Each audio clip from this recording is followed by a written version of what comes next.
د افغانستان د کرکټ ملي لوبډلې مشر روزونکی افغانستان تر اوسه د کرکټ نړیوال جام نیمه پایلوبې ته د وتلو چانس لري. د افغانستان د کرکټ ملي لوبډلې مشر روزونکی جانټان ټروټ وایي لوبډله تر اوسه د دې چانس لري چې د کرکټ نړیوال جام نیمه پایلوبې ته لار پیدا کړي.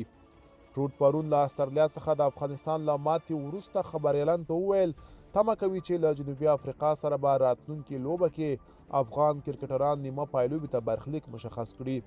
ټاکل شوي چې افغانستان بل سبا د جمعې په ورځ له جنوبي افریقا سره د سیالۍ ډګر ته ووځي.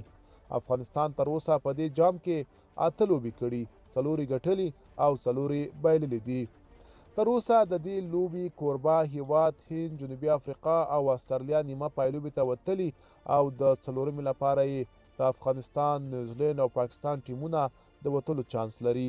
درې واړه تر اوسه 8 امتیازونه لري.